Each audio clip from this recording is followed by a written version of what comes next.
नमस्कार. सन्माननीय व्यासपीठ, आजचे आपले प्रमुख पाहुणे डॉक्टर रवींद्रजी तांबोळी, आमच्या संस्थेच्या अध्यक्षा श्रुतीशी वडकबाळकर, कार्यवाह डॉक्टर नरेंद्रजी काटीकर, भीमगोंडा पाटील आणि आपण सर्व उपस्थित रसिको. गेली 28 वर्ष आणि आता हे 29वे वर्ष अर्ध संपायला आलं. म्हणजे व्याख्यानाच्या दृष्टीने काल एक झालं, आज दुसरं आहे, उद्या तिसरं होणार आहे. सातत्याने व्याख्यानमाला चालवणं हे खरं थोडंसं अवघड, परंतु हे इंद्रधनुष्य आपल्यासारखे सगळे रसिक जेव्हा येतात तेव्हा असं वाटतं की केलेला हा उपक्रम खरंच चांगला आहे. लोक येतात, चांगल्या लोकांची भेट होते. ही व्याख्यानमाला सुरू करण्यासाठी जे सुरुवातीला सांगितलं, मागे अनेक वेळा त्यांनी सांगितलं की ते माझ्याकडे आले आणि ती एक काहीतरी कुठेतरी एक घटना घडावी लागते आणि ते जेजेंनी एक दगड टाकून पाहिला की आपण तू काय देतोस का, तर आपण काहीतरी चालू करू. आणि मग ते व्याख्यानमाला सुरू झाली. खरं जे म्हणाले होते की मला फक्त एकाच कार्यक्रमाचे पैसे दे. म्हटलं एका कार्यक्रमासाठी असेल तर मग दुसऱ्या अजून कोणतरी बघा. काय चालू काहीतरी ठेवायचं असेल, कायम काहीतरी करायचं असेल तर आपण एकत्र येऊ. आणि मग धडाडीचे आहेतच जे चालू झालं कार्यक्रम. ही जेव्हा व्याख्यानमाला सुरू केली तेव्हा मला नाव काय द्यायचं हे ठरलं. तेव्हा मी सांगितलं की माझ्या आजोबांचं नाव द्यायचं, लोणकरण जगन्नाथ चंडक. मला काही लोकांनी विचारलं पण की अरे तू आईचं किंवा वडिलांचं नाव कसं नाही दिलंस, आजोबांचं नाव कसं दिलं. म्हटलं आई आणि वडिलांच्या नावाने जे करायचं ते अजून वेगळं काहीतरी करणार आहे. माझ्या आजोबांना शिक्षणाची अतिशय प्रचंड हौस होती. 6 भाषा अवगत होत्या. विद्यार्थ्यांनी शिकावं आणि ह्या भावनेतून त्यांनी अनेक विद्यार्थ्यांना शिकवलं. खरं म्हणजे मराठवाड्यातील अनेक विद्यार्थ्यांना त्यांनी घरामध्ये ठेवून घेतलं. त्यांना आमच्या वडिलांच्या सारखंच भाऊ आणि वगैरे मानून ते सगळे घरीच राहत होते. तर मग म्हटलं, विचार केला की मग आजोबांच्या नावाने आपण ही व्याख्यानमाला सुरू करू. त्यांच्याबद्दल उद्या आपण जास्त चर्चा करू, लोणकरांजीबद्दल. पण एक आज थोडासा चंडक परिवाराबद्दल. 1896 मध्ये आम्ही सोलापुरात आलो. सोलापुरात खरं म्हणजे यायचं मारवाडी माणूस, जिथे कोण बोलवेल तिथे तो जातो. जहाँ न जाय बैलगाडी वहाँ जाय मारवाडी. सोलापूरला बैलगाडी काय ट्रेनच चालू झाली होती, त्यामुळे तो मुद्दा नव्हता. पण आम्ही राजस्थानमधून आलो ते जमखंडीमध्ये आलो आम्ही. आमचे सगळे बाकीची जी लोकं होती गावातली ती कोण मुंबईला गेली, कोण कलकत्त्याला गेली, कोण गोहतीला गेली, पण आम्हीच मात्र जमखंडीला आलो. याचं कारण असं होतं की नागोरचा राजा म्हणजे सरदार म्हणू आपण त्याला, आणि जमखंडीच्या राजाची मुलगी आणि नागोरच्या सरदाराचा मुलगा यांची सोयरीक जुळली. आणि मग माझी मुलगी एवढ्या लांब जाणार, तिथे ओळखीचं कोण नसणार, आमची भाषा मारवाडी, तुमची भाषा कन्नड, हे दोघांचं मिलाप कसा होणार, त्याला काहीतरी एकटं वाटू नये म्हणून मग त्यांनी अनेक बाजूच्या गावात दवंडी पेटवून सांगितलं की जर हिच्याबरोबर कोण जात असेल तर तिथला राजा तुम्हाला मदत करेल म्हणून. आणि मग आमच्या आजोबांनी, माझ्या आजोबांच्या आजोबांनी त्यांनी विचार केला चला आपण जाऊयात. आणि त्यावेळेस कसं होतं की खरं म्हणजे सरदारांनी काही सांगितलं म्हणजे ती लक्ष्मण रेषा, अगदी त्यांनी सांगितलं म्हणजे मानायचं. मग का कशाला हा काही त्याच्यामध्ये किंतु परंतु नव्हता. ते आले आणि मग त्यांनी विचारलं राजांना की काय करू द्या आम्ही. ते म्हणले कापडाचा व्यापार चालू करा, इथून कापड घ्या आणि सोलापुरात जाऊन विका. आणि माझ्या आजोबांनी म्हणजे संतोखी रामजींनी, आता अगदीच पिढ्याच म्हणायच्या तर माझी नात विया, माझा मुलगा वेदांत, मी किशोर, श्रीवल्लभ, लोणकर आणि जगन्नाथ, संतोखीराम, उमजी, जगरूजी, मानाजी, लाखाजी, नेसीरामजी, भगवानदासजी, लालचंदजी, हे 14 पिढ्या. तर या 14 पिढ्यांचा संस्कार असेल, काही असेल, त्यांनी काम चालू केलं. आणि एके दिवशी सोलापुरातल्या एका व्यापाऱ्याने त्यांना सांगितलं सकाळी, अरे इतक्या लवकर काय येतोयस, मी अजून माझी दुकान पण झाडली नाही, आणि समोर येऊन उभारला, कापड घ्या म्हणून, चल पायरी खाली उतर म्हणाले. ते आजोबांना थोडीशी म्हणजे संतोखीरामजींना ती थोडीशी बाब म्हणायला लागली. राजस्थानच्या पाचोडी गावामध्ये आम्ही राजेच होतो. असं कोणाकडून ऐकायची त्यांना सवय नव्हती. ते म्हणाले, खाली उतरले आणि म्हणाले, ह्यापुढे सोलापुरात पाय ठेवीन तर तुझ्यापेक्षा मोठी दुकान चाटी गल्लीत घेईन, त्याच दिवशी मी पाय ठेवीन म्हणून. सिद्धरामेश्वरांच्या कृपेने तो दिवस फार लवकर आला. चाटी गल्लीमध्ये मोठं दुकान घेतलं. आजोबांनी आधीच ठरवलं होतं घर मागून करू, पण आधी दुकान करायचं. दुकान केलं. राजस्थानमध्ये असताना राजस्थानचे लोक आपापल्या गावासाठी काहीतरी करत असत. माझ्या आजोबांनी त्यांच्या नावाचं तिथे संतोख सागर चालू केलं. संतोख सागर म्हणजे तलाव. त्याला उपमा आपण सागराची दिली तरी सागर त्याचा तलाव होता. एक 7 एकर जागा दिली होती. त्या 7 एकर जागेमध्ये त्यांनी तलाव बांधला. आणि 1976 जेव्हा इंदिरा गांधीजींनी चंबळ नदीवर धरण बांधलं आणि त्याचे कालवे काढले, त्याला इंदिरा नहर असं नाव दिलं. आणि त्या इंदिरा नहरचं नाव देताना फिल्म डिव्हिजन की भेटमध्ये त्यांनी सांगितलं की भारताच्या एखाद्या गावाचा कुठलातरी शेठ असेल, मोठा माणूस असेल, तर तो गावासाठी काहीतरी करतो, विहिरी बांधतो, तलाव बांधतो, शाळा, दवाखाने, काही पण करतो तो. तर इंदिरा गांधी भारताच्या पंतप्रधान असल्यामुळे त्यांनी चंबल नदीवर धरण बांधून राजस्थानमध्ये कालवे फिरवले. आणि त्या फिल्म डिव्हिजन किंवा भेटच्या कार्यक्रमाला त्यांनी नाव दिलं होतं संतोख सागर से इंदिरा नहर तक. एखाद्या व्यक्तीने काहीतरी चांगलं काम केलं तरी कोणी म्हणजे का हे संतोख सागर झालं. दुसरं पण चिकार गावं होती. नागोरपासून 20 किलोमीटर लांब असलेलं छोटंसं गाव, पण त्यांनी ते उपमा घेताना त्या संतोख सागरची घेतली आणि संतोख सागर ते इंदिरा नगर तक असा एक प्रवास सुरू झाला. सोलापुरात आल्यानंतर त्यांना 4 मुलं होती. सगळ्यात मोठा मुलगा माझ्या आजोबांचे वडील म्हणजे जगन्नाथजी, आणि दुसरे होते रामसुखजी. जगन्नाथजी व्यापारामध्ये अतिशय तडफदार आणि रामसुखजी हे अतिशय शांत आणि अतिशय सगळ्या लोकांना घेऊन चालणारे. त्यांनी सदाव्रत चालू केलं. रोज सकाळी 15-20 जण लोकांना गावातून फिरून भटकून आणायचे आणि घरी जेवायला घेऊन यायचे. घरच्या लोकांना माहीत नसायचं की आज 15 लोक येणार आहेत की 20 येणार आहेत का 30 लोक येणार आहेत. आणि ते आले की म्हणायचे आज एवढी लोक आली आहेत, चला जेवायला वाढा म्हणून. त्याचं हे व्रत त्यांनी जवळजवळ 30-40 वर्ष चालवलं सोलापुरात. आणि अशा प्रकारे ह्या गोष्टी होत गेल्या. सोलापुरात व्यापार उद्यम वाढत गेला. संतोखीरामजींची म्हणजे चिरंजीव जगन्नाथजी, त्यांची चिरंजीव वडील माझे आजोबा लोणकरणजी, रामसुखजींनी त्यांची जेवढी इस्टेट होती ती मुलाला आणि बायकोला थोडासा 1/3 हिस्सा दिल्यानंतर स्वतःचा 1/3 हिस्साचा त्यांनी ट्रस्ट केला. माझ्या आजोबांनी त्यांच्या मुलांना काही द्यायचं ते दिल्यानंतर त्यांच्याकडे जी काही संपत्ती होती त्याचा त्यांनी ट्रस्ट केला. सोलापुरात वेगवेगळ्या नावांनी म्हणजे रामसुख संतोखीराम चंडक चॅरिटेबल ट्रस्ट, संतोखीराम जगन्नाथ चंडक वैद्यकीय संस्था, कमलश्री प्रतिष्ठान वगैरे अशा प्रकारच्या आम्ही संस्था स्थापन केल्या. आणि ह्या लोकांनी आपापला जेवढी काही इस्टेट होती ती त्याच्यामध्ये दिली. 1916 साली मीठ गल्लीमध्ये लक्ष्मीनारायण मंदिराच्या समोर दवाखाना चालू केला. तो आज गेली 107 वर्ष 109 वर्ष झाली आजपर्यंत तो चालू आहे. 1 पैसा त्यावेळी आम्ही पेशंटकडून एक फी घेत होतो, ती आज आता 1 रुपया झालेली आहे. म्हणजे 100 पटींनी वाढ झालेली आहे असं बघायला गेलं तर. मध्यंतरी एक काळ असा होता की आम्ही 1 आणा घेत होतो आणि त्या जेव्हा मागून दशमान पद्धती आली तेव्हा मग 1 आण्याचे 6 पैसे कसे घ्यायचे, कारण मग 5 पैसा आणि 1 पैसा घ्यायचा म्हणून परत 1 पैसा कमी करून 5 पैशाला ते आणलं होतं.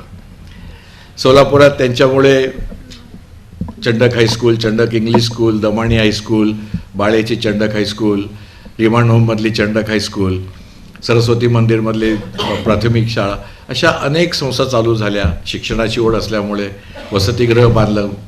आणि अशा प्रकारे सोलापूरच्या लोकांनी साथ दिली आणि स्थैर्य झाल्यानंतर ह्या सिद्धरामेश्वराच्या कृपेने सगळ्या चंडक परिवाराला चांगले दिवस आले. आज एक तो मोठा वटवृक्ष आहेत. आम्ही एकंदर 177 लोक आहोत आमच्या कुटुंबामध्ये आणि सगळे सुखनैव आम्ही सगळेजण राहतोय. त्याला आपल्यासारख्यांच्या आणि सिद्धरामेश्वरांच्या कृपेने हा परिवार सोलापुरातच फुलत चाललेला आहे. आपल्याकडून जी साथ मिळाली ती आजपर्यंत मिळाली, पुढे देखील मिळावी ही अपेक्षा. थांबतो. धन्यवाद. सर्वांना नमस्कार. लोणकरजी जगन्नाथजी चंडक चॅरिटेबल ट्रस्ट आणि महाराष्ट्र साहित्य परिषदेची सोलापूर शाखा यांच्या आयोजनाखाली 29 वर्षे चालू असलेल्या या प्रतिष्ठित व्याख्यानमालेत मला आज बोलण्याची संधी मिळाली, हे खरं तर त्याबद्दल मी आधी कृतज्ञता व्यक्त करतो. कारण एवढं दबदबा असलेलं कुटुंब एवढं सांस्कृतिक वातावरण जपण्यासाठी पिढ्यानपिढ्या कार्यरत आहे हे बघून आता छान वाटत होतं. कारण अशा लोकांसोबत आपण वावरताना एका छोट्या गुणासाठी यांनी बोलवलं. कारण आधी इथे खूप शास्त्रज्ञ, कलावंत, साहित्यिक येऊन गेले आणि त्यात दुय्यम दुर्लक्षित मानल्या जाणाऱ्या विनोदासाठी मला बोलवलं. हे माझं खरोखरच काय म्हणतात त्याला 2025 वर्ष सरता सरता चांगलं लाभलं असं म्हणायला हरकत नाही. व्यासपीठावर उपस्थित असलेल्या आदरणीय श्रुतिश्रीताई, माझे मित्र काटकर सरांचे गावाले काटकर ना तुम्ही, कारण फर्ग्युसन कॉलेजला जे काटकर सर आहेत ते माझे मित्र आहेत, मराठी शिकवतात. त्यांना मी वारंवार म्हणतो की तुमच्या क्वार्टर त्यांचं फर्ग्युसनच्या गेटसमोर जिथं लिटररी फेस्टिवल चालू आहे तिथं, की प्रेक्षक नसले तरी चालतील, मी भाषण देतो, तुम्ही ऐका, मला बायोडाटा तरी लिहिता येईल तिथमध्ये. पण तसं काही अजून घडलेलं नाही आहे. आदरणीय किशोरजी चंडक सर, तुमच्याविषयी खूप ऐकले, तुमच्या घराण्याविषयी एवढंच म्हणू शकतो. माझ्या वडिलांची दयाळा नावाची कविता खूप प्रसिद्ध आहे, कोर्सला वगैरे होती की दयाळा एवढे द्यावे, फुलांचे रंग न जावे, उडया पाखरांसाठी जरा आभाळ ठेवावे. तर त्या कवितेचा शेवट असा लिहिला आहे, दयाळा एवढे द्यावे, शेवटी श्वास जाताना भुईचे अंग मी व्हावे. आणि शेवटी श्वास जाताना फुलाचे रंग मी व्हावे असं त्यांची कल्पना आहे. मला वडिलांची कविता वाचायची नाही, कारण मला विनोदावर बोलायचं आहे, नाहीतर जो सांगे वडिलांची कीर्ती तो एक, परत तुम्ही ते म्हणाल. तर स्थलांतरित जो असतो, आज खरं तर योगाने जागतिक स्थलांतरित दिवस आहे. आम्ही नोकरी करणारे कायम सतत स्थलांतरित असतो. खाली नाहीत मुळं, वर नाहीत फळं म्हणल्यासारखी आमची गत असते. गावात नाव राहत नाही, बाहेर लौकिक होत नाही. तुमच्या तर स्थलांतर तर तुम्ही विसरून जा, तुम्ही मूळ सोलापूरकर झालात. तुमच्या या कुटुंबाचा वटवृक्ष पण असं मन भरून आलेलं आहे. कारण सांस्कृतिक वातावरण गावात जिवंत ठेवलं तर तो वैचारिक विकास होतो असं मानलं जातं. हे मी विचार वाचलेले असतात पण अशी उद्घृत करतोय, म्हणजे तुम्हालाही माझं बौद्धिक ज्ञान प्रगट व्हायलाच पाहिजे ना, कारण एकतर तुम्ही बोलवलेलं आहे. आता नामोल्लेख करताना सर्व रसिक श्रोत्यांचा करताना आत्ता ह्यांनी माझा एक उल्लेख केला, कारण मला जो विषय दिलेला आहे ताईंनी इतका अवघड दिला आहे असं आजच रणधीर शिंदे म्हणाले. ते रणधीर शिंदे माझे मित्र आहेत, ते आज इथं साहित्य संमेलनाचे सोलापूर जिल्ह्याचे संमेलन जे होते तिथं अध्यक्ष आहेत. रवी, एवढा अवघड विषय का घेतला की विनोदाचे आत्मपरांतर्ग? अरे मला स्वस्तुती आहे तिथं, दुसरं काय बोलायचं पडलं आपल्याला. आणि आजकाल असं झालं की आपलं वाचलेलं भेटेल की नाहीची खात्री नाही.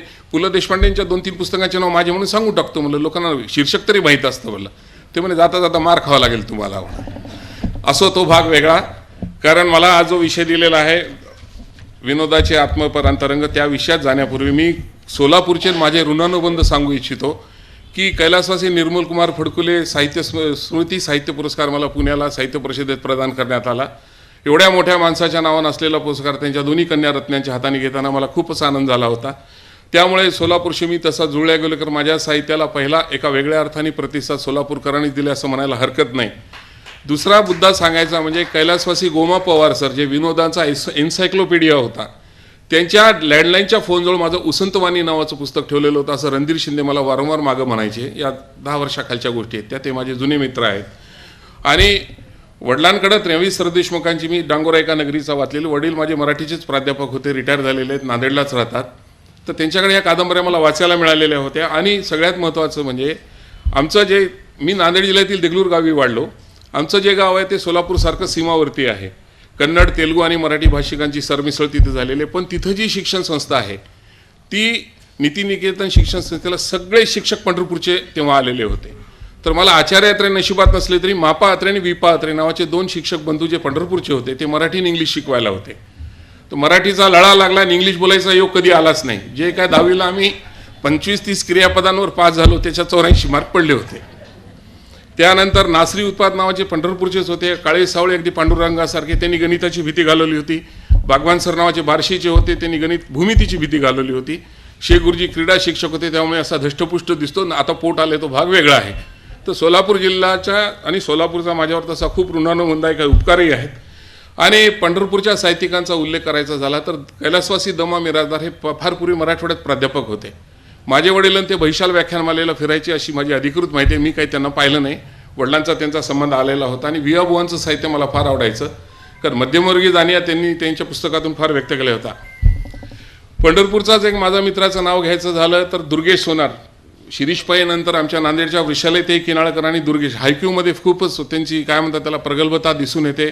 हे तिघही हायक्यू लिहिणारे. मी कायकू लिहायचा प्रयत्न केला पण 3.5 ओळ मला अजून काही जमलेली नाही आहे. आणि बार्शीचा उल्लेख करायचा झाला तर आत्ताच बोललो की रणधीर शिंदे हे माझे जुने मित्र आहेत. त्यांनी एक धाडस केले, माझ्या पुस्तकाला त्यांनी प्रेमाची प्रस्तावना दिली होती. तर माझा विनोद हा आत्मपर असतो असं त्यांचंही निरीक्षण आहे आणि त्यांनी लेखी सिद्ध केलेलं आहे, त्याला पुरस्कारही मिळालेले आहेत. पण माझा समूहनिष्ठ विनोद असतो. मीच्या ऐवजी अहम ब्रह्मास्मी होण्याचे आम्ही सगळे ब्रह्मास्मी म्हणत असतो. तर त्याच्यामुळे आमच्या गावी देगलूरला धुंडा महाराज देगलूरकरांचा मठ होता, तिथं आध्यात्मिक परंपरा होती. कीर्तनाचा फॉर्म वगैरे ऐकून वगैरे मला आम्ही समूहाच्या वतीने बोलायची सवय लागली. तो माझ्या विनोदात एक कदाचित वाढलेला भाग असावा. आणि बार्शीचे रणधीर शिंदे जसे मित्र आहेत तसे बाबा कदम यांच्या बार्शीत स्फुरलेल्या कादंबऱ्या वाचूनच आमचं 10वीपर्यंतचं आयुष्य गेलेलं आहे. नंतर आता आपल्या साहित्य महामंडळाचे अध्यक्ष, महाराष्ट्र साहित्य परिषदेचे अध्यक्ष मिलिंदराव जोशी, तेही बार्शीचे आहेत, तेही माझे चांगले स्नेह आहेत.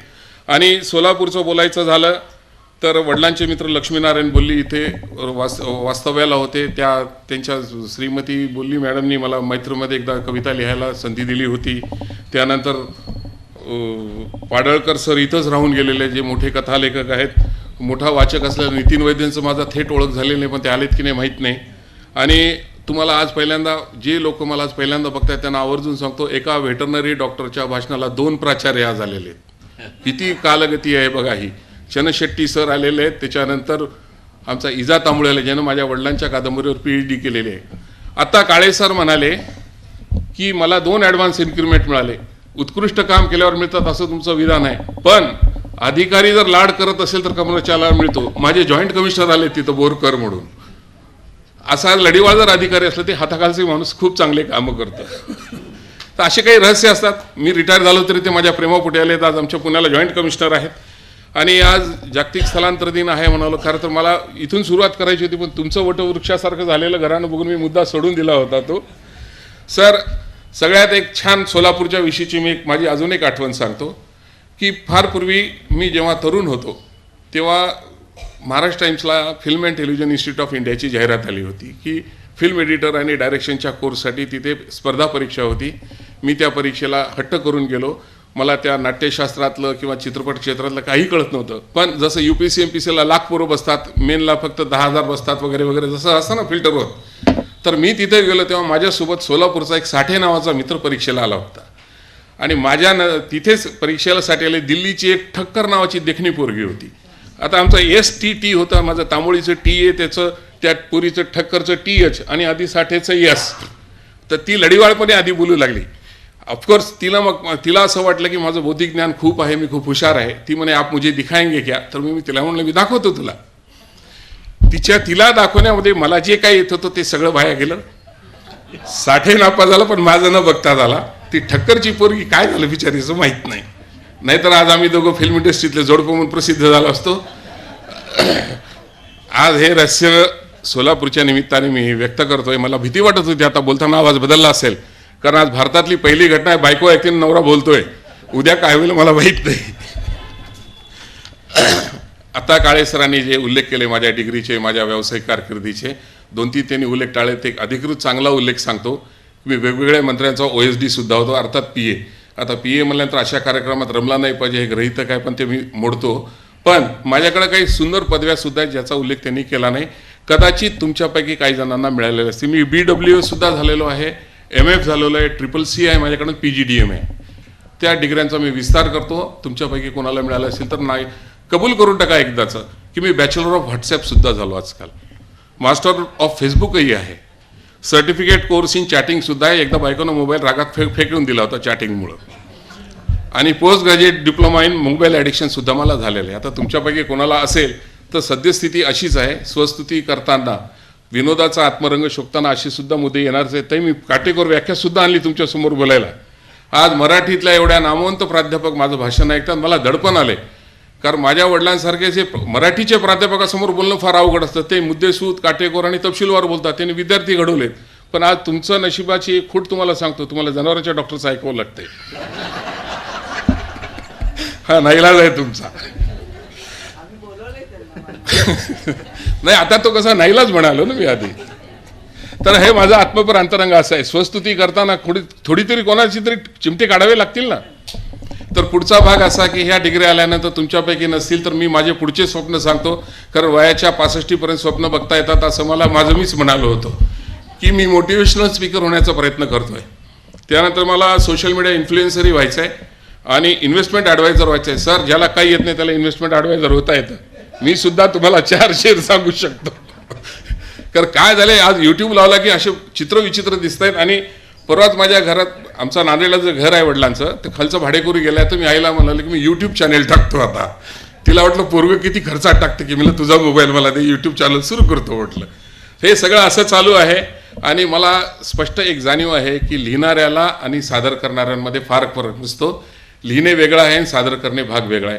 आजकाल स्टँडअप कॉमेडीचा सगळा उच्छाद चालू आहे किंवा चांगलाही भाग चालू आहे. त्यात चांगले करणारे किती मिळतात, किती बघायला मिळतात, आपल्याला किती आवडतात हा आपला प्रश्न असतो. पण लैंगिक, अश्लील, बिभत्स, ओंगळ आणि घाणेरडं सगळं चालू आहे. जो आपण नवीन जनरेशन बघताना पाहतोय, जनरेशन झेडमध्ये ती. जनरेशन झेड म्हणजे आता ही 2024-20च्या नंतरची ते एक 3 जनरेशनचे उल्लेख येत आहेत आजकाल. 1965ची एक्सवाली, नंतर मिलेनियमची वायची, नाताची जनरेशन झेड. पण आम्ही 64ला जन्मलेले डब्ल्यूमध्ये जातो. बरं, आमच्यासाठी WW. लिहून ठेवले म्हणजे वाईट वळणाची वाट डॉट म्हणे तिथं पुढं आहे. ते आहे, आता काय बोलू शकतो मी. तर त्यांच्याशी आमचं कसं मॅच होईल. आमची पिढी अश्लीलता जास्तीत जास्त सुचवू शकायची.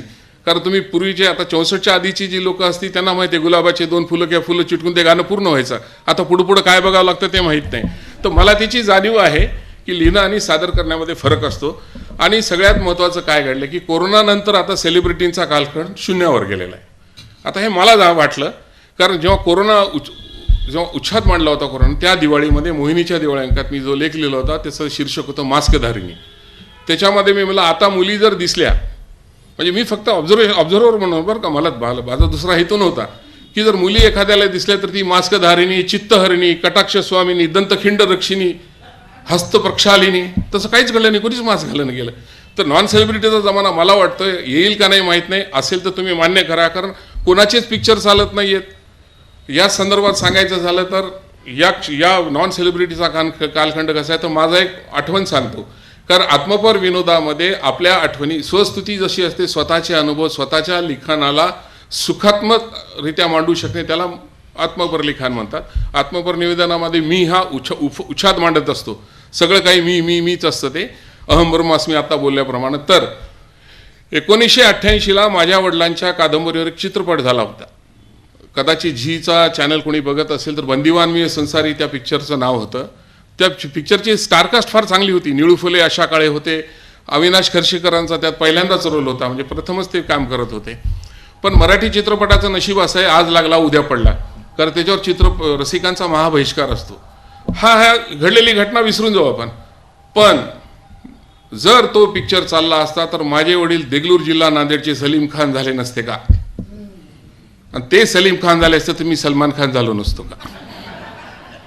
आता ही फजिती आहे म्हणून का दुःख म्हणून माझ्या नशिबाचं? मग मी शोधलं का नाही घडलं बाबा.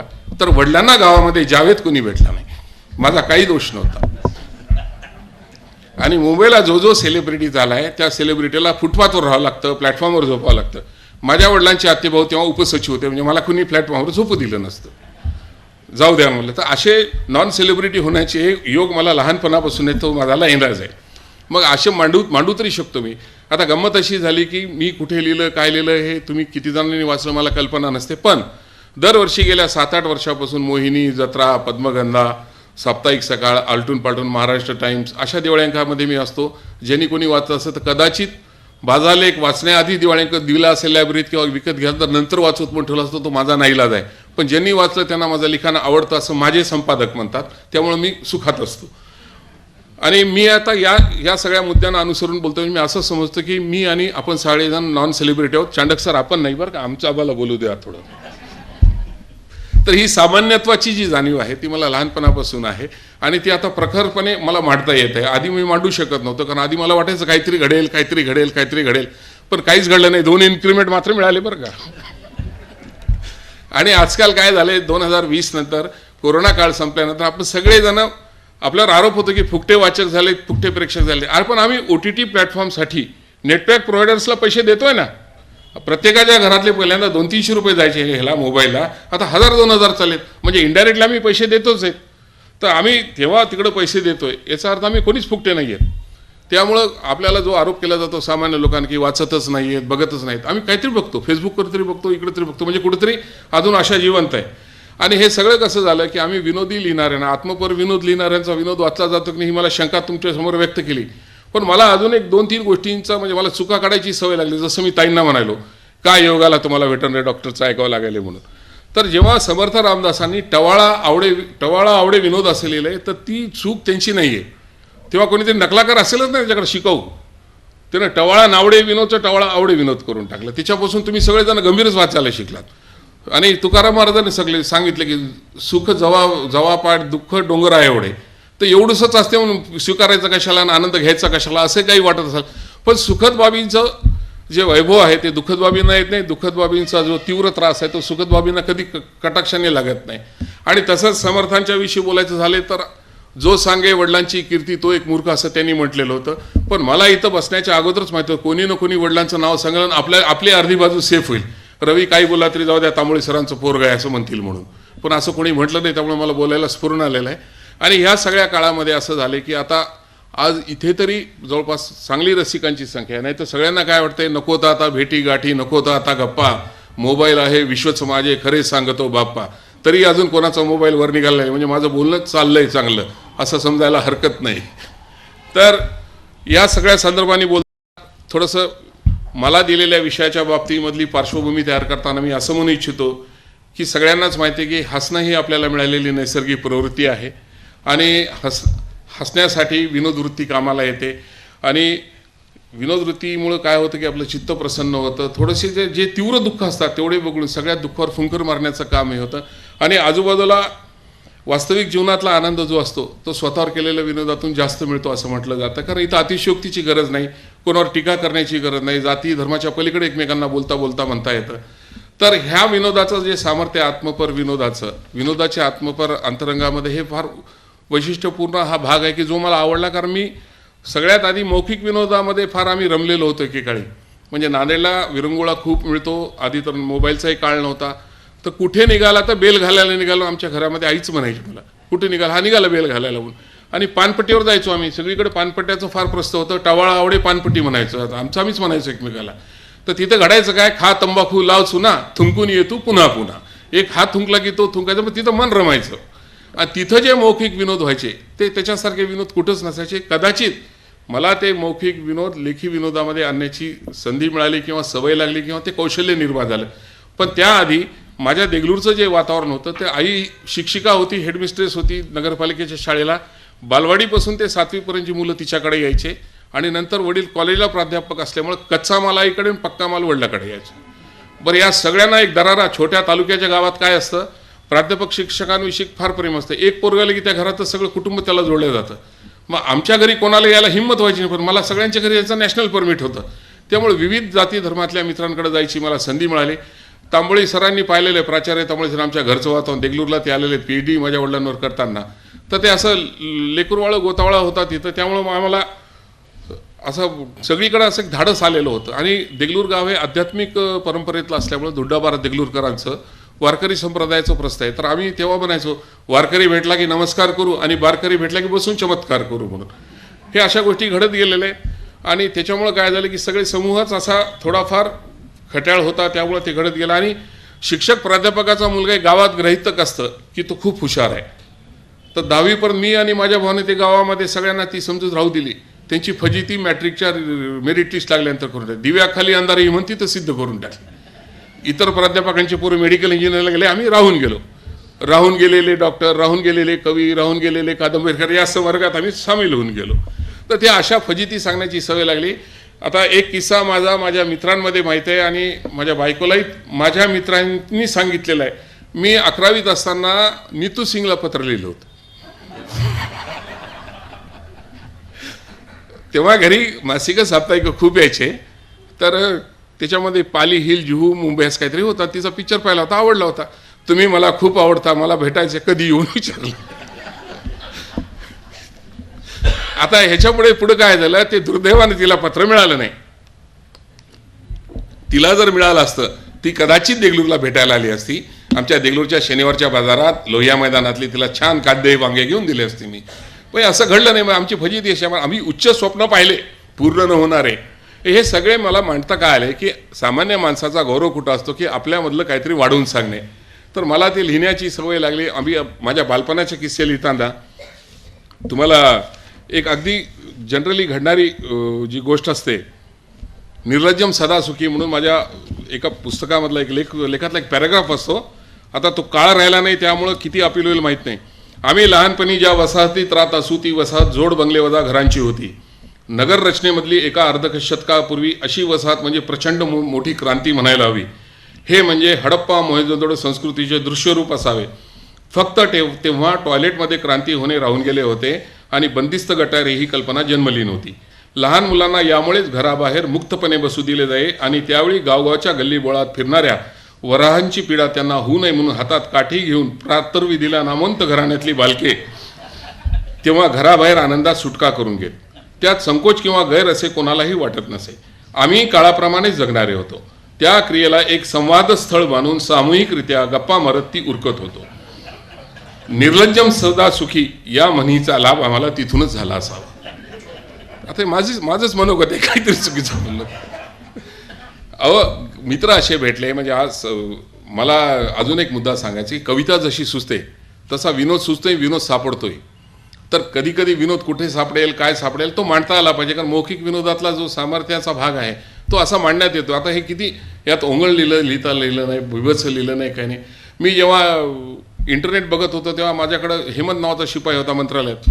ते मला साहेब आता गुरुर ब्रह्मा म्हणायचं नाही. मला काय म्हणायचं, Google Brahma, Google Vishnu, Google देव, मध्येश्वरा म्हणून. मला मध्येश्वरा कुठून आला, गुरुर खंबाई होते की मला, गुरुर खंबा, गुरुर ग्लासू, गुरुर देव, मध्येश्वरा. अरे मला हे तुला फार छान जमायले. मला बरं झालं तू शिकला नाही जास्त म्हटलं त्याला. तर असे अद्भुत लोक मला भेटत गेले सहवासामध्ये आणि त्याच वेळेस गंभीर पण गमतीदार जगण्याची जी सवय लागली त्यामुळे अशा बाबी करत गेलो. आणि पुढं तुम्हाला सांगायचं झालं तर वाचनाची सवय देगलूरला आईवडिलांमुळेच लागली. किस्से रंगून सांगायची सवय अशी लागली. आज मला आश्चर्य वाटत होतं की विनोदाचा विषय वेगळा आहे. परवाच मी 4 ऑक्टोबरला विनोदी साहित्याचं भवितव्य आणि वास्तव बोलत होतो. माझं एक निरीक्षण असं की विनोदी लेखकांना एक मोठा दबाव असतो. आपल्या मराठी संस्कृतीमध्ये पु ल देशपांडे नावाचं एव्हरेस्ट शिखर येऊन गेल्यामुळं आमच्या छोट्या बालाघाटच्या टेकड्या, सातपुड्याच्या टेकड्या, गावच्या टेकड्या कोणी बघायला तयार नसतं. सगळी तुलना तिथंच होते. अरे पोरग 4थीच आहे रे, तिथं PhDच्या पोराशी तुलना करायला होत तुम्ही. कारण भाषाशैली काळ वगैरे बदलला तरी विनोदातला मूळ जो गाभा आहे तर त्यांनी लिहिण्याचं शास्त्र मी त्यांचं खूप अनुकरण केलेलं आहे. या समृद्ध वारसा जो मराठी साहित्याला विनोदाचा मिळाला आहे त्याचा सुद्धा पाऊलखुणा मी शोधत होतो, शोधतोय, शोधत राहील. पण हे सांगताना मला अभिमानानं सांगा वाटतं की जेव्हा जेव्हा महाराष्ट्र टाइम्सला भोजेवारांना पु ल देशपांडेच्या स्टाईलने लेख लागत होते, 2दा आतापर्यंत त्यांनी घेतलं. एक कोरोनाच्या काळातला दिवाळी अंक होता की पुलंचा एक गाजलेला लेख होता खिल्लीमधला, तुम्हाला कोण व्हायचे, पुणेकर, मुंबईकर का नागपूरकर. त्या स्टाईलला आमच्या चौघाकडून लिहिलं होतं. ऋषिकेश जोशी जे चित्रपट कलावंत आहेत त्यांनी कोल्हापूरवर लिहिलं, मंगलाताई गोडबोलेंनी पुण्यावर लिहिलं, मी औरंगाबादवर लिहिलं, नाही छत्रपती संभाजीनगरवर लिहिलं का तेव्हा औरंगाबाद होतं. आणि त्याच्यामध्ये आमचा जो गुण आहे मराठवाड्याचा, संत जसे आमच्याकडे जास्त झाले, संत आमच्यासारखे फार झालेले आहेत. आम्हाला कशाला आरंभ करावा वाटतो. आमच्याकडे आरंभशूर कोणी जन्मत नाही. चनशेट्टी सर तुम्ही तिकडे जाता रोज, काम का करू म्हणतो आम्ही, उगचच की नाही. आणि कसं आहे आमचं कुठलंही गाव सुधरत नाही. म्हणजे उस्मानाबाद सुधरत नाही किंवा नांदेड सुधरत नाही, औरंगाबाद बदलत नाही, मुंबई स्वीकारत नाही आणि पुणे काही टळत नाही. हे आमची शोकांतिका नाही, अगतिकता आहे. तर हे अशा गोष्टी सगळ्या या मोठ्या मोठ्या लोकांच्या वाचून माझ्या विनोदावर जे संस्कार झाले, विडंबने सुद्धा मी नंतर करत गेलो.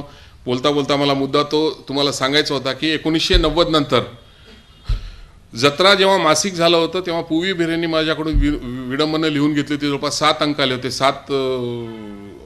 एका महिन्यानंतर त्या मासिकांमध्ये. नंतर मग सलग 10 वर्षामध्ये गॅप गेला. 2012ला नंतर कॉमेडी कट्टा निघाला होता महाअनुभववाल्यांचा, युनिक फीचर्सचा. 3 वर्ष निघाला, तो नंतर बंद केला. कारण मी त्यात लिहू लागलो म्हणून बंद केला की काय मला माहीत नाही. आपण मोठ्या विडंबनकार आहात मला माहीत आहे. आमचं विडंबन आम्ही एक ऐकवणारच आहोत. याचं कारण असं आहे की माझे 2 विडंबनं तेव्हा माझ्या संपादकांना आवडले होते.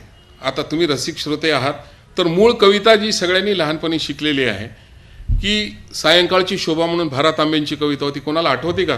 पिवळे तांबूस ऊन कोवळे पसरे चौफेर. आठवते? तिकडं माना हल्ल्या, तिकडं कोण नाही. बोरकर सर 12वी नंतर शिकला नाही तुम्ही काही मराठी. आता मी तुमचा सबऑर्डिनेट नाही आहे सर. तुम्हाला जर लहानपणी शिकलेले आठवत असेल तर मी 2 ओळी आधी मूळ कवितेच्या सांगतो. अस्सल चांगलं असेल तर नक्कल करता येते, कारण विनोद हा दुय्यम दुर्लक्षित प्रकार आहे साहित्यातला. आमच्याकडे कोणी गंभीरपणे पाहणार नाही, आम्हाला आधीच माहीत असतं. आमचं खातंही तसंच आहे बरं का. पशुसंवर्धन सुद्धा दुय्यम दुर्लक्षित. बरं, तेच कॅडर आहे, तोच पगार असतो ॲडिशनल कलेक्टरचा माझा. पण मला कोणी नमस्कार करणार नाही. माझ्या बायकोला सांगितलं मला साहेब म्हणत जा, तेवढंच बरं वाटेल म्हणून. का ग, बरोबर बोललो ना. तर सायंकाळची शोभा म्हणून भा. रा. तांबेंची कविता होती. पिवळे तांबूस ऊन कोवळे पसरे चौफेर, ओढा नेई सोने वाटे वाहून या दूर. कविता सगळ्यांना स्मरणात असते, ती जाणवीत नसते, ती नेणीव येत आहे. पण आमचं विडंबन सायंकाळची शोभा या शीर्षकाचंच आहे. फक्त पहिली ओळ जरा गंभीरपणे लक्षात आणून घ्या, फार अवघड ओळ आहे. पिवळे तांबूस पेय थोडके चढते चौफेर. पटलं? पिवळे तांबूस पेय थोडके चढते चौफेर, पाऊल धावे त्याच्यासाठी जरी मिळे दूर. आपतांनी किती नवस घातले चिंतित शेजारी, रस्त्यावर उच्छाद मांडला सोडून चाकोरी. हिरवे हिरवे गार चित्त ते असल्या प्रौढाचे, झोके घेते कसे शोधण्या ठिकाण प्रेमाचे. सोनेरी मखमली भासती स्पर्श ही गणिकांचे, रंगमुखावर तऱ्हे तऱ्हेचे माया जालाचे. पूर्ण काही विडंबन वाचत नाही, तुम्हाला जास्त त्रास देत नाही. कारण हे कसं आहे, विडंबन हे पूर्ण कविता लक्षात आल्यानंतर तसेच्या तशी ओळी जातात. जसं माझा आवाज चांगला नाही होणार तर मी यशवंत देवांना माझं आवडलेलं विडंबन तुम्हाला पूर्ण गाणं म्हणून ऐकलं असतं की या जन्मावर या जगण्यावर शतदा प्रेम करावे. ज्यांना ते लिरिक्स आठवतंय की या जन्मावर या जगण्यावर शतदा प्रेम करावे, चंचल वारा या जलधारा भिजली काळी माती, हिरवे हिरवे प्राण तशी ही रुजून आली पाती, फुले लाजरी बघून कुणाचे हळवे ओट स्मरावे. ह्याचं विडंबन आम्ही सरकारी नोकरी करणाऱ्यांनी आम्हाला काय वाटतं ते केलेलं आहे. या पैशावर ते मिळण्यावर शतदा प्रेम करावे. त्या पैशाचं काय होतं? चंचल भार्या खर्चून येते करुणी त्याची माती, खर्चून खर्चून खूप तरी ही रुसून राहे राती, नार साजरी बघून तुझ्याची आपले दुःख सावे. आता मी या वयात एवढं तरी म्हणू शकतो. अजून एक विडंबनाचे 2 ओळी ऐकवतो, कारण पूर्ण विडंबन ऐकवतो माझ्याकडे 50-60 विडंबने, मी तुमचे 3 तास घेऊ शकतो, नाही घेत. एक फटका गाजलेला होता आनंद फुंदींचा.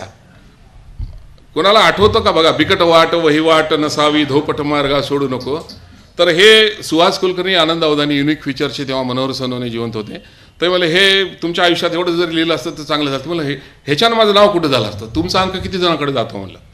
कारण आम्ही तेवढे मैत्रीचे संबंध आहेत म्हणून बोलतो. बरं का काटेकर सर, ऐका. चिटक वाट वहिवाट असावी पोपट मार्गा सोडू नको. इलेक्शन जवळ आलेलं आहे.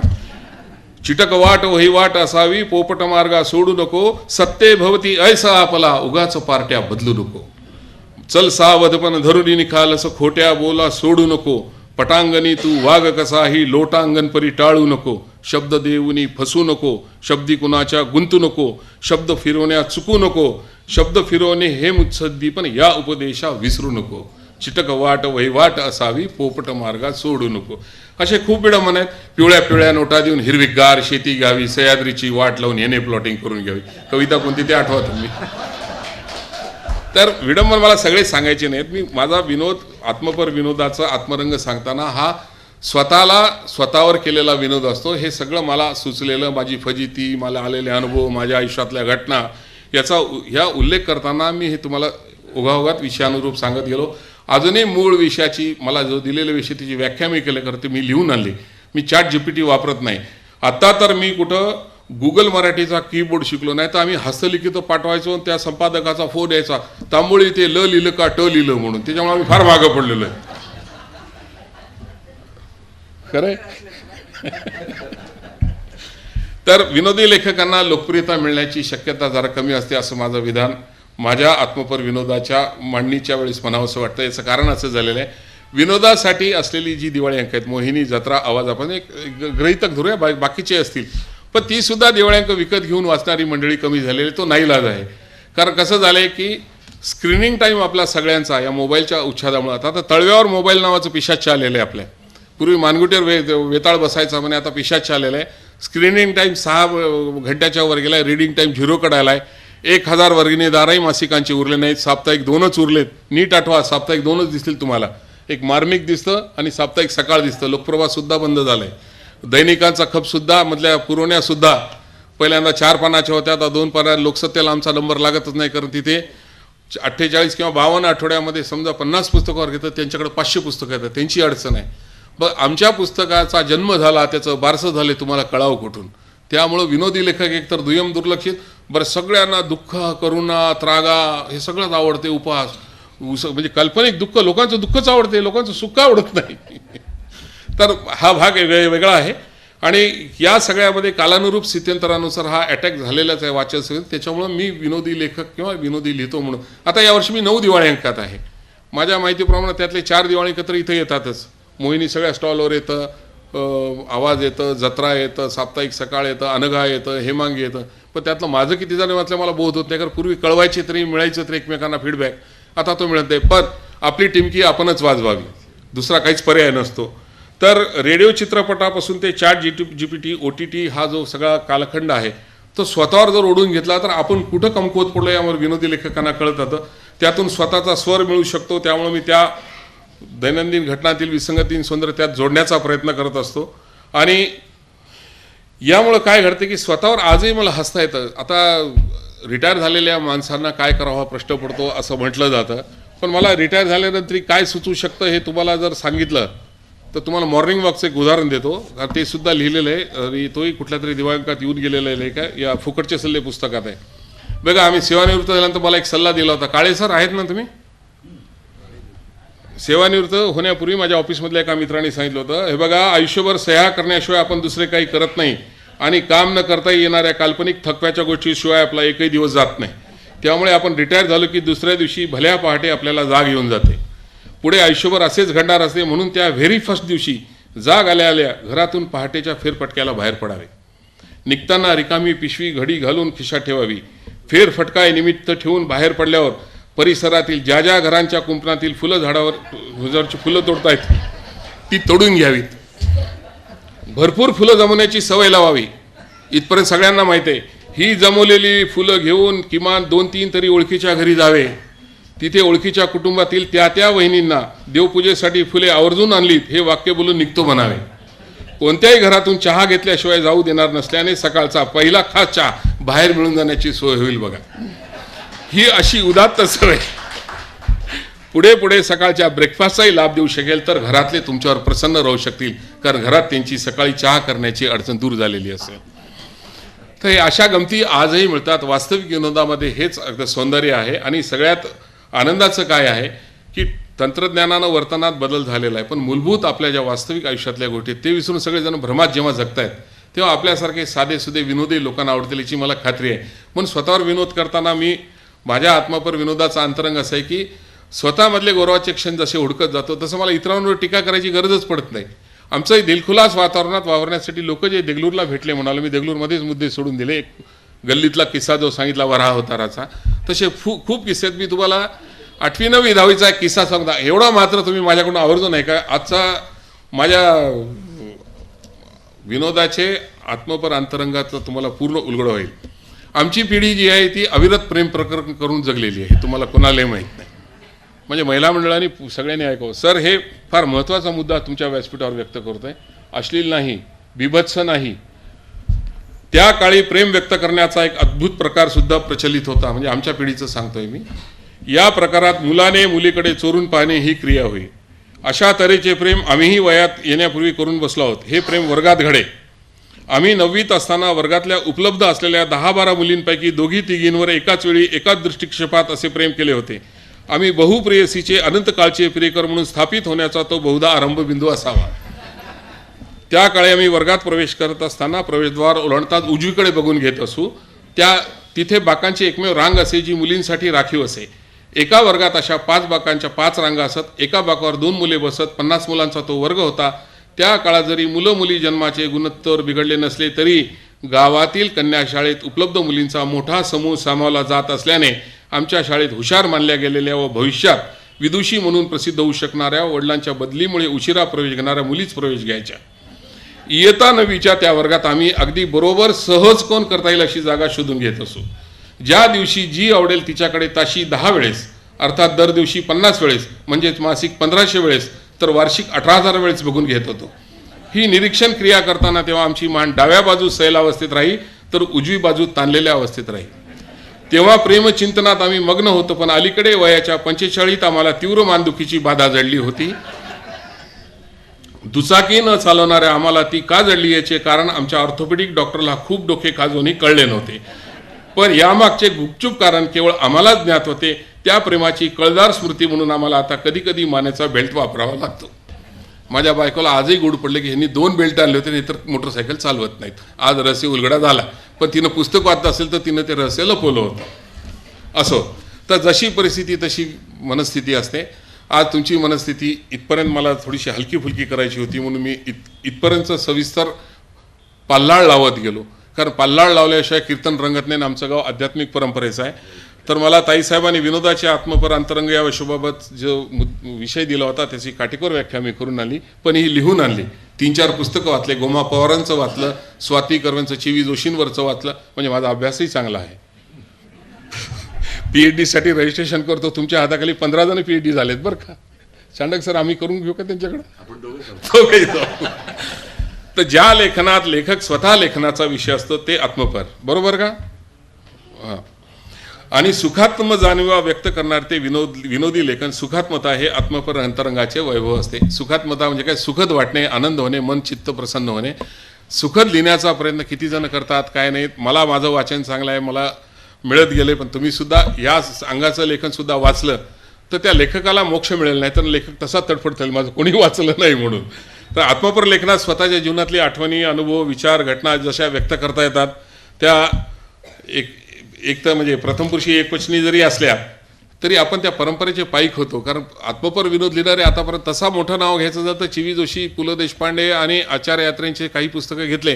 पण सगळ्यात मोठा आत्मपर विनोद रामनगरकरांनी लिहिला होता. हे सगळ्यांनीच मान्य केलेलं आहे. पु ल देशपांडे सरांनीच मान्य केलेलं आहे त्या काळामध्ये. पण त्यांचं सगळं मीवर केंद्रित होतं, माझं आम्हीवर असतं. म्हणजे आमची अविरत प्रेम प्रकरण आहे, आमच्या सोशल मीडियाचा आढावा. तर पुढचा टप्पा मला गाठायचा होता. आणि मला माझी सगळी मनस्थिती तयार होताना मी तुम्हाला आता बोलल्याप्रमाणे मी तशा लायबिलिटीजला मी प्रश्न अवघड असला तरी सोल्युशन सोपं निघतं असं समजूनच जगत आलेलं आहे. माझ्या लेखनामागच्या प्रेरणा ह्या आहेत. आणि लेखनावर जो संस्कार झालेला, जो वारसा मिळालेला आहे, तुम्हाला मी मुद्दाम नामावली वाचून दाखवतो की विनोदातले जे सप्तर्षी होऊन गेले त्यांची सगळी पुस्तकं माझ्याकडे संग्रही आहेत. राम गणेश गडकरींचा आहे, श्रीपाद कृष्ण कोलटकरांचा आहे, चिवी जोशींचा आहे, आचार्य यात्रेंचा आहे, पु ल देशपांडेचे आहे, गंगाधर गळे, दमा बिराजदारांचा. विनोदाचे सप्तर्षी म्हणून मला यांचं नामोल्लेख करणं फार गौरवाचं समजतो. आणि लिहिणारे जे खूप छान छान लेखक मला मिळाले, सगळ्यांची यादी मी वाचत नाही कारण तुम्ही सगळे रसिक वाचक आहात. पण एक उल्लेख करतो. नुकताच आमचा एक मित्र वारला अचानक, धनंजय चिंचोलीकर म्हणून. त्याचा बोलीभाषेवरचा विनोद फार सुंदर होता. तर असं वाचलं नसेल तर तुम्ही त्या निमित्ताने या निमित्ताने वाचावं असं मला वाटतं.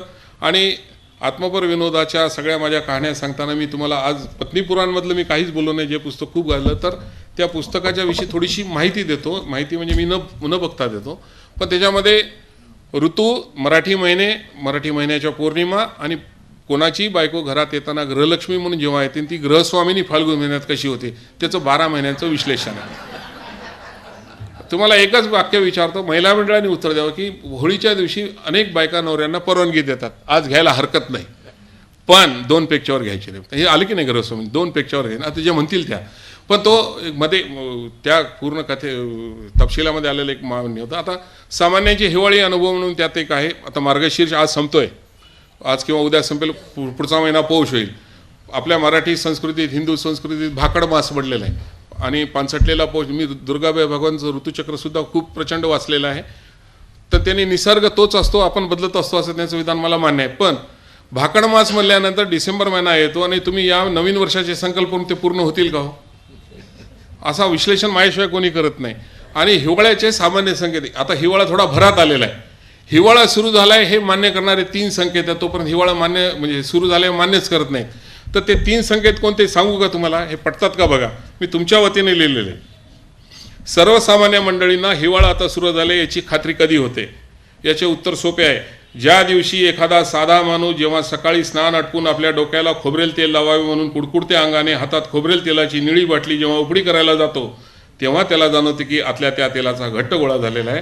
तेव्हाच तो मनोमन करतो की आता हिवाळ्याची अधिकृत सुरुवात झालेली आहे. दुसरा संकेत काय? एखादा सामान्य जेव्हा त्या काळात दाढी करण्याचे धाडस करतो तेव्हा थंडीमुळे त्याच्या गालाची जी आग होते त्याचे वर्णन करणे केवळ अशक्य असते. हिवाळ्यात म्हणूनच भारतातली सारी साधी मंडळी या विना शेविंगमुळे सुदृढ न दिसता खंगलेली दिसत राहते. या मंडळींना बघूनच जे का रंजले गांजले त्यासी बघून खंगले, नेपाळी विकती स्वेटरे ही रचना केली गेली. अजून एक संकेत आहे की वातावरणातील कोरडेपणा सहन न झाल्यामुळे आमच्यापैकी काहींना अंगाची प्रचंड खास सुचते. कोरड्या त्या वृक्ष त्वचेवर खाजवल्यामुळे नांगरणी केल्यासारखे नखांचे पट्टे सुद्धा त्यांच्या हातापायावर बघायला मिळतात. आणि याच नेपाळ्यांकडून सामान्यांच्या बायका जे स्वेटर विकत घेतात, मी सामान्य आहे बरं का, मी असामान्य नाही, आधी सांगितलं मी नॉन सेलिब्रिटी आहे, मी सामान्य आहे, मध्यमवर्गीय आहे, कौटुंबिक आहे, जाणीव करून दिली परत एकदा. याच नेपाळ्यांकडून सामान्यांच्या बायका जे स्वेटर विकत घेतात त्या स्वेटरला घालून जेव्हा त्या सकाळी सकाळी हिवाळ्यातील seasonal morning walk of some days म्हणून शेजारणीवर मात करण्यासाठी फिरताना दिसतात, तेव्हा हिवाळा सुरूच झाला आहे यावर शिक्कामोर्तब करून घ्यावे. या स्वेटरधारी महिला स्वेटरचे बटन लावत नसतात. मुलांना शाळेत सोडताना गाऊनवरच हा स्वेटर घालून नवा ड्रेस कोड जाहीर करतात. हिवाळ्याची अनुसरून मी बोलत हा स्वतःवर केलेला विनोद आहे, मी अनुभवलेला आहे. मी काय म्हटलं, स्वतःच्या आयुष्यात आलेल्या घटना आपले अनुभव यातच मांडता येतं. मला बाहेरच्यांची थट्टा करायची गरज नाही, चेष्टा करायची गरजच नाही. आत्मपर विनोदाचं हे वैशिष्ट्य आहे. माझा विनोद मॅक्झिमम आत्मपर आहे. आणि आज तुम्ही ऐकताना तुम्हाला कुठंतरी तुमचं चित्त प्रसन्न झाल्याचं ह्याचा मला आनंद होत आहे. कारण मौखिक विनोदामध्ये मी एक्सपर्ट होतो, कारण समीर सर समोर बसलेत मी त्यांच्या सहवासात होतो. सर बरोबर बोला ना, कुठे गेले गेले कंटाळले बघा ते. नाही, ते हे पूर्ण रिजन त्यांच्याकडे आहे, माझ्यासाठी खास आले होते. आणि यातून मला माझी बौद्धिक पातळी जाऊन जाते की मला कितपर्यंत लोकांपर्यंत बोलता येतं, मी फालतू बोलतो का. म्हणजे माझं सुद्धा गांभीर्य असतंच विनोदामागे. बोलणं म्हणजे निव्वळ उथळपणा नसतो, त्याच्यामागे गांभीरपणे अभ्यास केलेला असतो जो तुम्हाला नकळतपणे व्यक्त झाला पाहिजे. आता मी चेनशेट्टी सरांना जे मुंबई स्वीकारत नाही, नांदेड सुधारत नाही म्हणलो, हे वास्तव आहे ना. आता माझे काही मित्र तिथं पुण्यात, मी पुणे विद्यापीठात जेव्हा प्रोजेक्ट डायरेक्टर होतो, मी कोणत्या पदावर होतो काय होतं ते अर्ध्या मिनटं सांगतो की पुणे विद्यापीठामध्ये सायन्स अँड टेक्नॉलॉजी पार्क आहे. तिथे इनोव्हेशन, इन्व्हेन्शन, इन्क्युबेशनसाठी स्टार्टअपसाठी 10 लाख फंडिंग देणारी एजन्सी म्हणून तिचा उल्लेख करता येतो. मी तिथे प्रोजेक्ट डायरेक्टर होतो, पण ॲग्रिकल्चर आणि व्हेटरनरीच्या प्रोजेक्टला 10 लाख माझ्या सहीने दिलं जाऊ शकतो, पण एकही देता आलं नाही. कारण कोणालाच ते करायचं नव्हतं. मला सुद्धा 4 वर्ष तसेच गेले. मग तर चालत राहत. तिथं मला मित्र म्हणायचे, अरे तुम्ही मराठवाड्याने पुणे बिघडवलं. तर मराठवाड्याच्या लोकांना म्हणे आम्ही बुभुक्षित, तुम्ही पश्चिम महाराष्ट्रातले सुरक्षित, विदर्भातले दुर्लक्षित, मग कोकणातले कोण तर निश्चित म्हणे. काय राहावे विशेषण. बरं, ह्याच्यात कोणाला रागायचं नाही, अशी परिस्थिती घडायचीच ना. मग तेव्हा मला एक सुचला की मी तेव्हा म्हणायचो, मला एक गोष्ट सांगा तुम्ही, शिवाजी महाराजांचं मूळ घराणं कुठलं? मराठवाड्यातल्या वेरूळचं. त्यांच्या आईचं घराणं कुठलं? सिंदखेड राजा म्हणजे विदर्भाचं. नांगराला सोन्याचा फाळ लावून कोणी नांगरलं? पुनवडी नावाचं ओसाडखेड, जिजामातेनं. म्हणजे पहिली रजिस्ट्री कोणाची झाली? जिजामातेची. आईची प्रॉपर्टी कोणाला मिळते? मुलाला. म्हणजे वेरूळच्या घरा, म्हणजे आम्ही मराठवाड्याचं आहे ते पुन्हा म्हणजे. आता इरिव्हेलंट लॉजिक म्हणजे विसंगत तर्क जरी बांधला तरी तो आनंद देतो. यात काही वाया घालण्यासारखं काही नाही, दुःख होण्यासारखं काही नाही, कोणावर टीका नाही, कोणाचा द्वेष केलेला नाही, काही नाही. तसं जर सांगायचं झालं तर आमचं गोदावरीचं खोरं हे तर माहिती आहे मराठवाडा. औरंगाबाद म्हणजे नाशिक त्र्यंबकेश्वरला सुरू होतं, नांदेडला नाभिस्थान आहे. आता थेंबात थेंबात पाप घेऊन, कारण तिथं नाशिकला पापक्षेलानाला लोक जेव्हा येतात ते थेंबात थेंबात पाप घेऊन गोदावरी वाहत येते. औरंगाबादला काही पापं अडतात, घोरपाप महापाप नांदेडला. मग आम्ही पुण्यवान कशी होऊ कोणाचं पाप प्राशन केल्यावर? तुम्हाला ब्लॅक लोटस नशिबाला येतो सोलापूरकरांना. उजनीमध्ये सगळ्या पुण्याचा ब्लॅक लोटस जो शब्द आहे त्याचा अर्थ बघा फार वाईट आहे. तर ह्या गमती आहेत मध्ये. ह्या सगळ्या सांगताना तुम्हाला विनोदाचे विषय कसे सुद्धा ही आत्मपरिविनोद लिहिताना, कारण आता 2023ला मी आमच्या 60व्या वर्षाची स्वगती लिहिली होती. तर त्यावर्षी एक बातमी आली होती की भारताची लोकसंख्या आता जगात जास्त झाली म्हणून. तुम्ही ती बातमी वाचलेली असेल तर हा विनोद लागू पडेल, नाही तर तो विनोद वाया जाईल. 2023ला भारत चायनालाही क्रॉस केलं होतं. तर 2023 ह्याच्या मागचं कारण काय की जो तो रात्रभर जागायलाय, बस एवढंच. मोबाईल हातात आहे ना, मोबाईल तुम्ही काय, मी काहीच बोललो नाही त्याच्यावर. दुसरी एक बातमी आली होती 2024ला. आता तो विनोद वाढत जाईल की चायनामध्ये भारतीय लोकांचे इतके केस एक्सपोर्ट झाले 2024 की 4,500 कोटीचं निर्यात आपण केली म्हणे रुपयांची. तर 4,500 कोटी रुपयाची निर्यात जर झाली असेल, लोकसभेत मोठी बातमी होती, लीड बातमी होती ती. तर भागिले 150 गेले तर आपल्या प्रत्येकाला 60 रुपयाचे केस गेलेले आहेत. ते एवढे केस गेले कसे काय? मग आता ह्याचा अर्थ काय होतो की चायनीज लोक आपला बाल भी बाका नाही करू शकते, कारण त्यांना केसच मिळणार नाहीत. आणि दुसरी गोष्ट केस चालले कसे, तर ते गाणं कारणीभूत ठरलं सुरेश भटांचं, मलमली तारुण्य माझे तू पहाटे पांघरावे. जी ती नवीन नवीन लग्न झालेली पोरगी टाकायली त्याच्या अंगावर, ते नाक खुळल्यामुळे ते म्हणाले कापून टाका का म्हणून ते 6 इंचाच्या वरची मिळाले म्हणे केस. आता तो विनोद विस्तार नाही करत, जसं डोनाल्ड ट्रम्पला नोबेल पाहिजे होतं. हे सगळ्या विसंगतीच्या गोष्टी मिळत राहतात, मग स्वतःवर ते घेता येतात आणि विनोद करता येतो. आता माझ्या माहितीप्रमाणे मी खूप बोललेलो आहे आणि आता थांबवण्याचा प्रयत्न करताना, कारण इतकं बोलायला संधी मिळाली, मोठं व्यासपीठ मिळालं, 100-150 लोक शांतपणे ऐकतात. माझे लाडके समीर बोरकर सोडून सगळेच बसलेले आहेत. असं तो भाग वेगळा, त्यांना दौऱ्याला जायचं होतं, ते थांबले होते. तर संवादातून, लिखाणातून, कृतीतून जो विनोद माझ्या हातून घडतो त्यातूनच आजवर मला अनेक आप्त लाभलेले आहेत, आजही लाभलेत. या ह्यांच्या बंधुराजांमुळेच त्यांचा माझा परिचय झाला. त्यांचे भाऊ फार चांगले विनोदी लेखक आहेत, भातंब्रेकर सर. आणि आता नवीन लिहिणाऱ्यांपैकी मी जुना झालो, कारण माझी 5 पुस्तकं झालेली आहेत. हे नवीन लिहिणारे आमच्यापेक्षा पुढचं लिहितात, त्यामुळे त्यांचा सोबत रिॲक्ट होणं मला आवडतं. एकमेकाच्या रेफरन्समधून कोण लिहितं, काय लिहितं कळतं असतं. कारण एक चांगला PR, कोणी पब्लिक रिलेशन्स ठेवणारा असला किंवा वाचकांशी संबंध ठेवणारा असला, जसं उत्कृष्ट अध्ययन करताना, अध्यापन करताना विद्यार्थी जसे घडतो तसं चांगली कलाकृती सांगत असतो. त्यामुळे मला ही संधी मिळाली आणि असे आप्त तुम्ही लाभलात. फक्त मी आत्मपर विनोद लिहिल्यामुळे बाकीचे विनोद लिहिलेले आहेत, परंतु आत्मपर शोध घेताना माझ्या विनोदाचा आत्मपर अंतरंग शोधताना एवढं झालं की याच्यासारखा आनंद कुठंच नाही आहे. निखळ विनोद करण्यामध्ये जो आनंद येतो तो कशातही नाही. जगण्यामध्ये खूप व्याप आणि ताप आहेत, पण त्याहीवर मात करणारा विनोद आहे. आणि विनोद जर सोबत असला तर जगणं सुंदर होतं याची मला खात्री आहे. तुम्ही सगळ्यांनी माझं शांतपणे ऐकून घेतलं. आदरणीय चंडक सरांनी संधी दिली, सुधीताईंनी मला आवर्जून बोलवलं, काटीकर सरांचे भाऊ व्यासपीठावर आहेत, त्याच्यानंतर गणेश काळे सरांनी फार सुंदर परिचय करून दिला. मागं बिराजदार सर एकटेच बसलेले आहेत, एवढे मोठे गझल सम्राट असूनही. आणि मी नामोल्ले करताना काही राहून गेलं असेल तर क्षमा करा, कारण बोलताना भावनेच्या भरात माझ्या चेहऱ्यात दोन्ही लाईट येत आहेत, त्यामुळे मला वाटायला माझं शूटिंग घेतात की काय, पण ते योग आलेलं नाही. तुम्हाला सांगितलं राहून गेलं सेलिब्रिटी होणं म्हणून. मला इथं संधी दिली एवढ्या प्रतिष्ठित व्याख्यानमालेमध्ये. वकील मला पावडर लावला असताना आधी मी काय सर डाय राहिला असो. एवढ्या सुंदर व्याख्यानमालेत कलावंत, शास्त्रज्ञ, साहित्यिकांच्या नंतर विनोदी लिहिणाऱ्यालाही संधी दिली, त्याबद्दल मी सोलापूरकरांचा ऋणी आहे. आणि चंडक सरांसारखं एक मोठं नामवंत घराणं, जे त्यांच्यातली जी पूर्ण पिढ्यानपिढ्या चालत आलेली सोय, तिची तुलना जर करायची झाली तर घरातल्या देवघरातल्या समयीची वाद जी असते ती शुभत्व प्रदान करत असते. तसं शुभत्व या गावाला देत आहेत. या गावाची सांस्कृतिक भरभराट त्यांच्या हाताने हो. मी सर्व मान्यवर रसिकांचे, रसिक प्रेक्षकांचे, माझ्या पत्नीसह आणि मला बोलवणाऱ्या सर्व आयोजकांचे मनातून आभार मानतो. त्यांच्या ऋणातच राहू इच्छितो आणि माझं ऐकून घेतल्याबद्दल कृतज्ञता व्यक्त करतो. नमस्कार.